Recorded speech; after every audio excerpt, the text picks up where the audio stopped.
Nous allons vous entretenir aujourd'hui du rapport trimestriel d'exécution du budget, le RTEP. Nous allons dans un premier temps vous donner les objectifs de ce rapport trimestriel d'exécution budgétaire, vous donner son contenu, vous parler des facteurs qui ont entraîné le retard dans la publication du document et vous dégager les perspectives pour voir les pistes d'amélioration qui sont prévues pour mieux donner une information plus fiable, plus exhaustive aux citoyens. S'agissant du RTEP, il est publié et mis à la disposition de l'Assemblée nationale conformément aux dispositions de la loi organique relative à la loi des finances et au code de transparence dans la gestion des finances publiques. Le RTEP met l'accent sur les ressources qui sont mobilisées et leur utilisation en faisant ressortir les écarts entre les prévisions et les réalisations. C'est un document extrêmement important parce que la diffusion de l'information financière, aussi bien au niveau national qu'au niveau international, permet aux partenaires techniques et financiers, aux citoyens, d'avoir une information très exhaustive. D'ailleurs, dans la plupart des marchés financiers internationaux où nos États interviennent, il est de plus en plus exigé que les informations financières sur l'exécution des finances publiques soient disponibles et diffusées. S'agissant des retards que nous avons constatés, il s'explique essentiellement par le souhait du ministère des Finances de fiabiliser, de rendre exhaustives toutes les informations qui seront contenues dans ce rapport.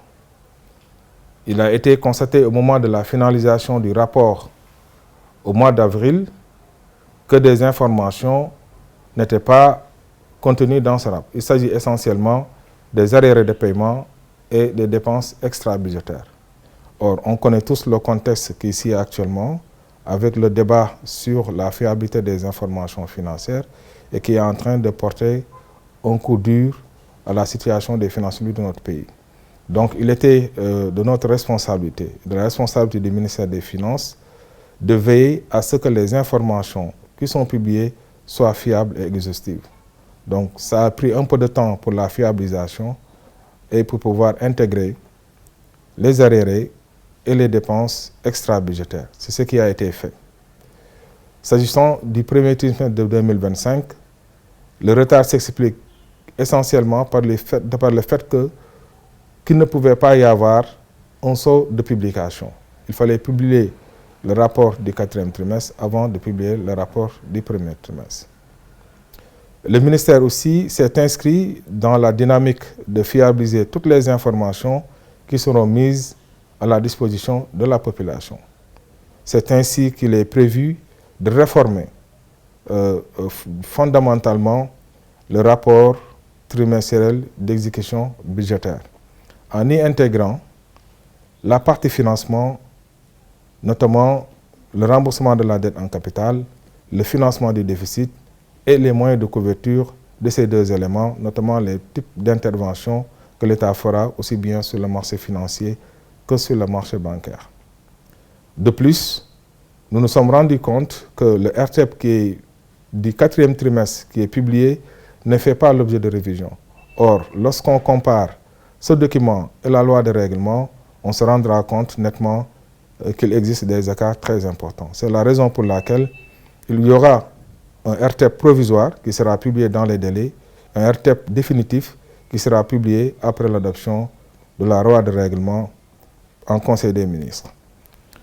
Le ministère des Finances aussi, dans un souci de rendre une information plus fiable et plus exhaustive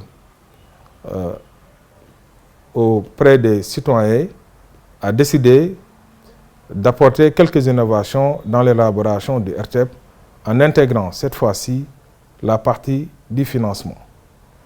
Cette partie n'était pas intégrée dans les RTEP ni dans le quatrième trimestre, ni dans le premier trimestre 2025.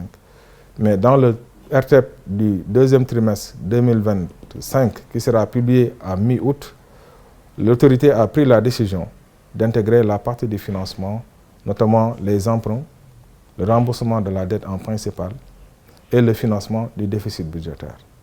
Ces éléments sont très importants pour permettre aux citoyens de savoir le niveau du déficit budgétaire, comment l'État a financé ce déficit budgétaire et comment l'État a pu couvrir le remboursement de la dette en capital et éventuellement les autres opérations de trésorerie.